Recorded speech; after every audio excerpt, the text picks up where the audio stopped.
que o mercado me ensinou nesses últimos 10 meses? Ele me ensinou que a referência de mercado mudou.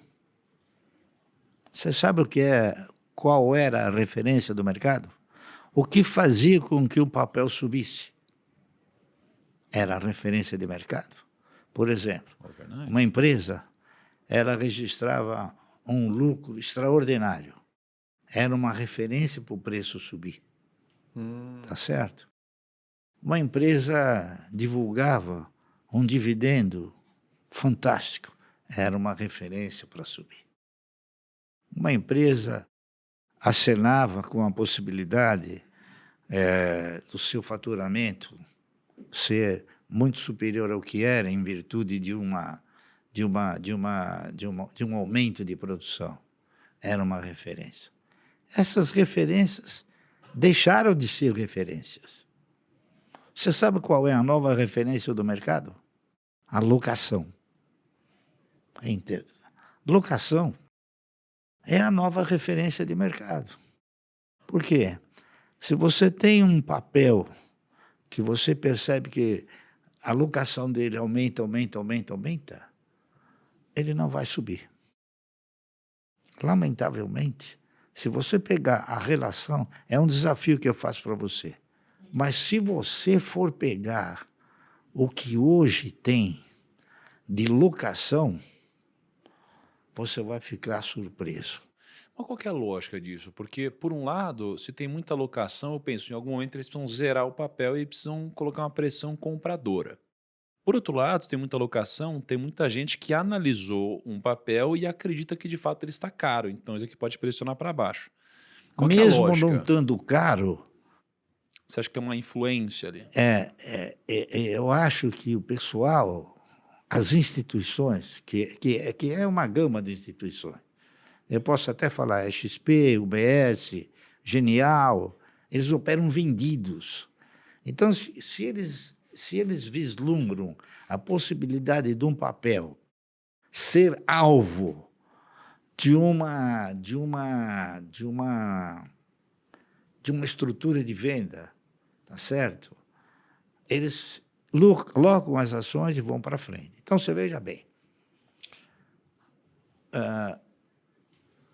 a IRB chegou a ter 450 milhões de ações locadas. O mercado, por muito ativo que ele esteja, ele não tem estrutura para comprar 450 milhões de ações de um papel. A Cielo já chegou a ter 180 milhões de ações locadas. Então, qual é o meu sentimento? Quando eu vejo que o papel começa a aumentar a alocação, é porque alguém está vendendo. Eles estão vendendo. Então, o que acontece quando a alocação sobe? O papel cai. Tá certo? Por quê? Porque está sendo direcionado para o mercado. O papel cai, o que eles fazem? Se ele vendeu aqui, ele vai comprar aqui. Então, na hora que ele começa a comprar, a alocação diminui, porque ele está recomprando. Está entendendo? Então, o papel pode até não subir.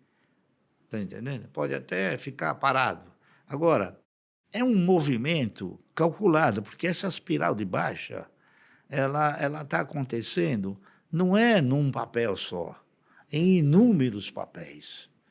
Então, se você pegar a relação dos papéis que são alvos de locação, é fantástico. Se você fizer uma somatória de todos aqueles valores que foram direcionados para o mercado, você vai chegar numa conclusão triste, muito triste. E boa ao mesmo tempo, porque ela te gera uma oportunidade.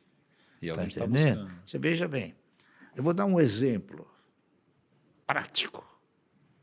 Aqui nessa mesa, quando foi lançado um papel chamado, aquele do Itirapeiro, como é que é? Espaço laser. Espaço legal. R$ 11.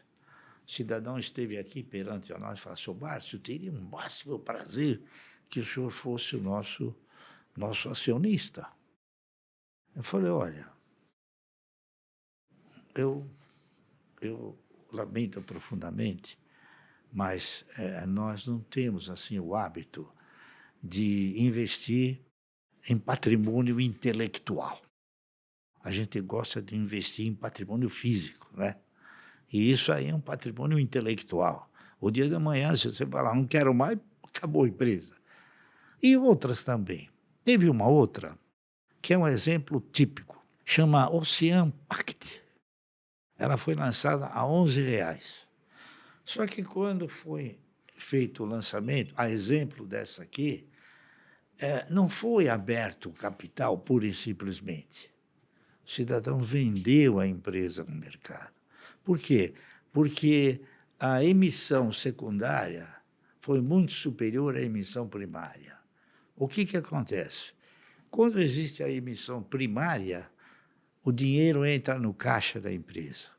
Quando é emissão secundária, entra no bolso do controlador. Tá certo? Entrou no bolso do controlador. A empresa tem um dos mais insignificantes assim, índices de pagar dividendo. Nunca pagou. É como a PetroRio, nunca pagou dividendo, né? Então, veja bem, é muito importante você, no mercado, ter conhecimento, olhar, verificar tudo que é possível ser verificado para te oferecer subsídio de um bom diagnóstico. Então, essa empresa, Ocean Pact, ela soltou as ações a R$ 11, chegou a R$ 1,80. Agora, e ela não dá lucro. Agora ela começou a subir, está R$ 5. Não dá lucro e não paga dividendo, porque o estatuto dela prevê pagar dividendo de 0,1%. É fantástico, né? Tá certo? Do jeitinho que você gosta, né, Marco? Pois é, 0,1%. Significa dizer que ela não vai pagar nunca dividendo, né? Sim. E essa aí ainda não é a menor. A PetroRio, você sabe qual é o percentual dele? É 0,001. Nossa, essa é boa também. Tá, quer dizer, como um papel como esse vai integrar uma carteira de dividendo? Nunca.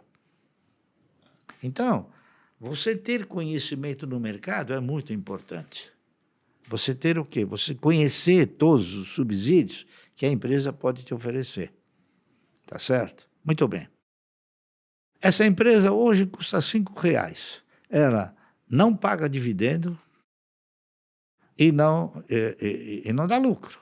Pelo menos até agora não deu lucro. Aí você pega um outro parâmetro. A Cielo, por exemplo, foi uma empresa que já chegou a ter um resultado anual acima de 2 bilhões e pagava um ótimo dividendo. De 2 anos para cá, a Cielo vem intensificando as suas atividades, porque ela foi muito penalizada, principalmente aqui em São Paulo, Depois do quando o monopólio. governo acabou fechando quase que todas as pequenas empresas, não é isso? E não permitia aglomeração, até no supermercado era proibido ir. O que aconteceu? A Cielo veio ganhando espaço progressivamente, 2019, 2020, 2021, 2022 ela já deu 1 bilhão e 400 milhões de lucro. Existe uma previsão do Santander, que eu suponho sejam pessoas que tenham gabarito, de que ela provavelmente chegará a um resultado de 2 bilhões. E veja bem, ela paga dividendo trimestral. Tá certo? Custa R$ 4,40, R$ 4,50. Por quê? que tem quase 100 milhões de ações alugadas.